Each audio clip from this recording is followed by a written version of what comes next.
Hi, my name is Adley. Today I want to talk about an upcoming game that I'm very excited about, Wuthering Waves. Wuthering Waves is coming out this week, and I have a couple concerns that I want to talk about a little bit because it might ruin the entire lifespan of the game and might ruin the game for me, which kind of sucks because I am one of the refugees that kind of quit whenever the lead designer of Genshin Impact announced that there will probably be no new endgame in Genshin Impact because Spiral Abyss, the current endgame, is causing people anxiety. Ooh. Now, I'm having a really hard time getting back into Genshin Impact after that, but I've always had my eyes on Wuthering Waves for like maybe 3 or 4 years at this point, and I'm very excited for its release.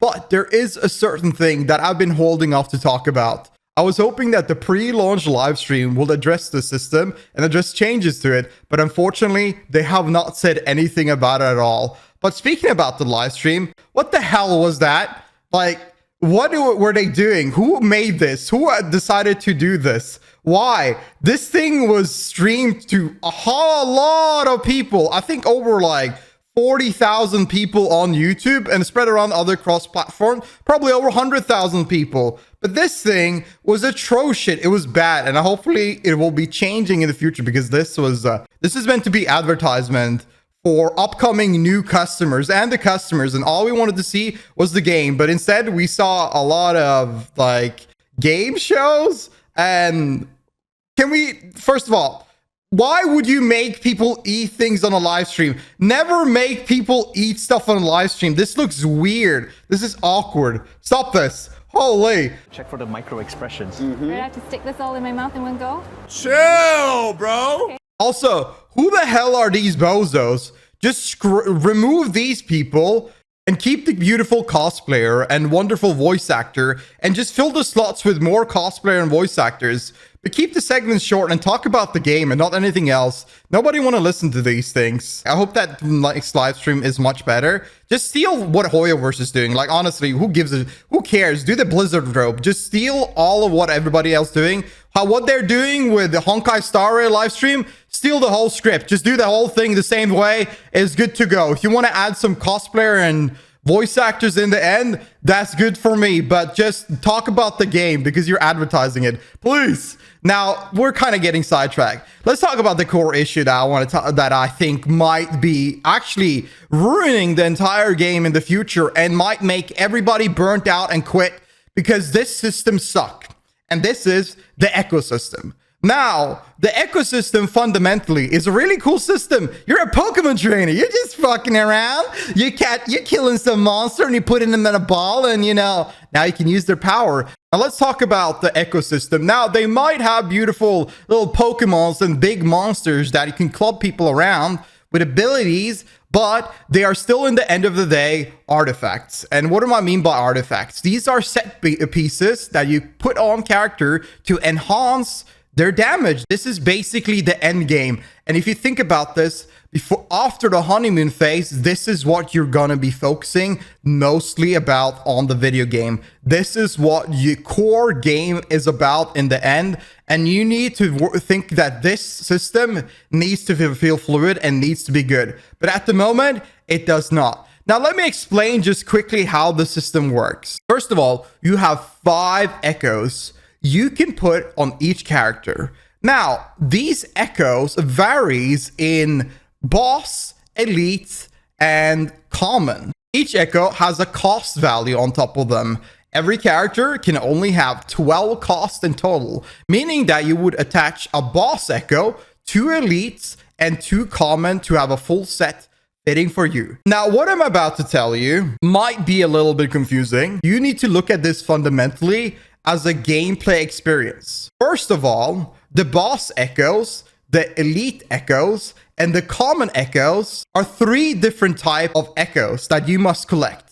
So let's talk about how the echo hunting game is going to be in the future. All right. So first of all, each echo has its own set pieces, meaning that you will need to collect multiple different echoes all around the world. You're used to this if you played these games in the past. Every echo in itself will have a random primary stats, which will be the first thing you will start hunting down to make sure that you will get the right primary stat for your character. But Whenever you get an echo, it will not have any substat at all. Now, how do you get these substats? Well, this is the fun one.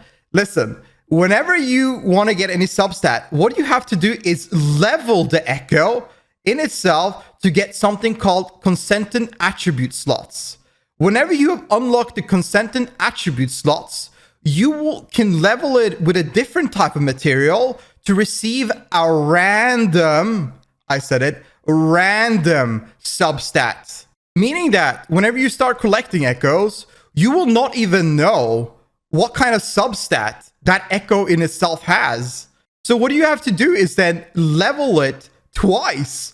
First to unlock the consentant attribute slots, and then unlock a random substat. Now, doesn't that sound fun? And you want to know what's even better? The substat itself has a massive wide range of what kind of number it will get.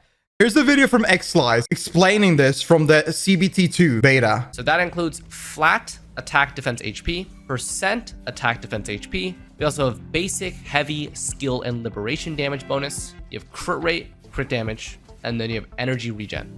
I may have missed some, but already that's 13 unique possible substat rolls. Oh, and I forgot to mention, this game allows you to roll the same substat as the main stat. It's actually pretty cool and a nice feature. So a crit rate main stat for cost can also roll crit rate substat for even more crit rate.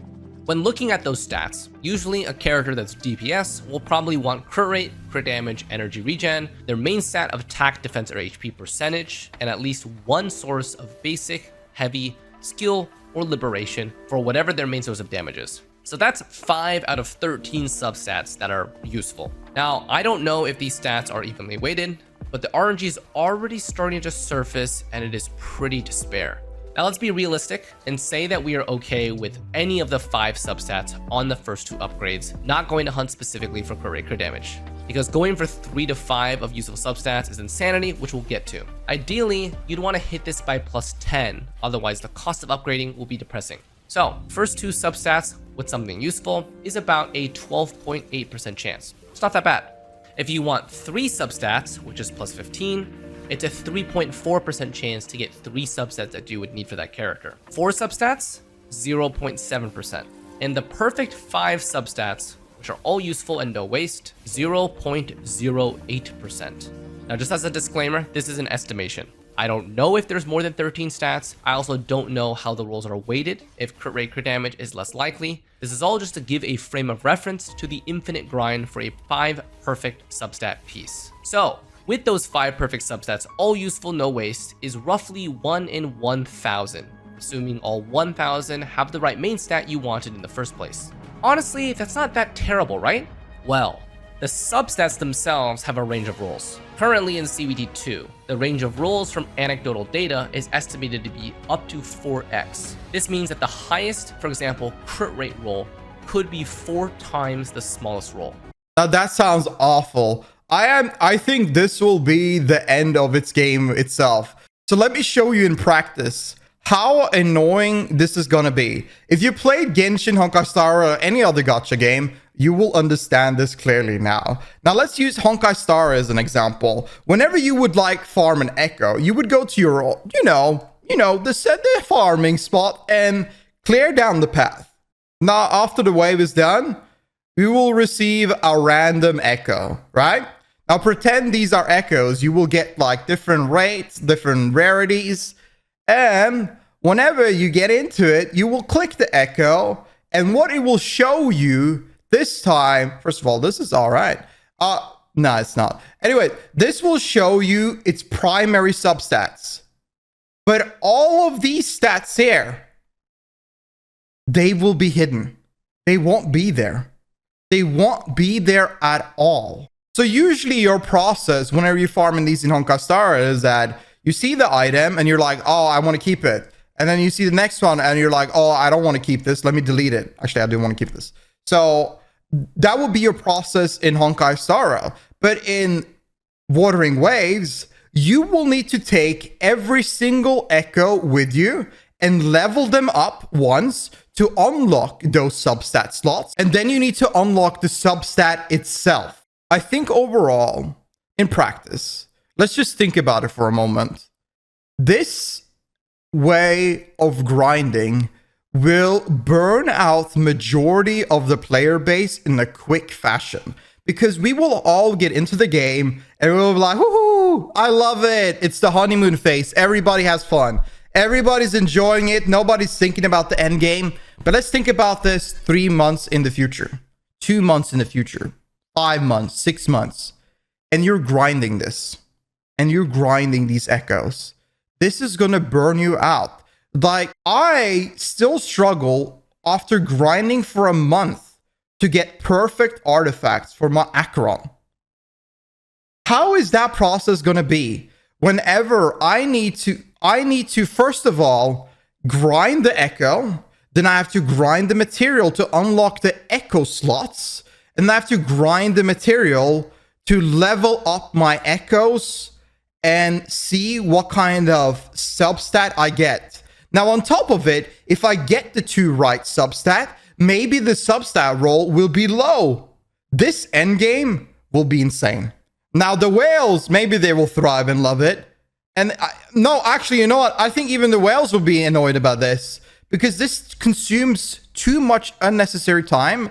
And I think they need to streamline this game mode a lot more than it is at the moment. I mean, game design, sorry.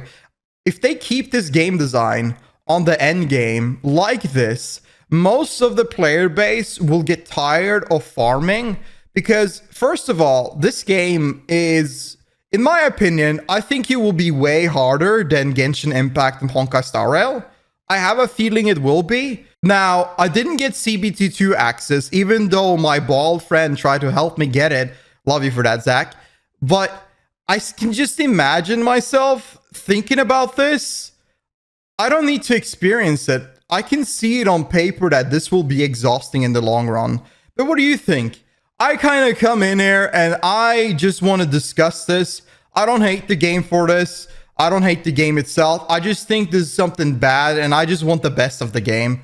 Anyways, what do y'all think? Feel free to tell me below. This is the first time I made a video like this. I'll make more videos regarding Wuthering Waves. I appreciate it a lot. I'm very hyped for the game and I hope you're too. I will be streaming the game for a very, very long time on its launch on twitch.tv/Adley. If you want to come by and hang out, I'd appreciate it. But other than that, thank you so much for watching. I'm excited for the game and I'm excited to make more content around it.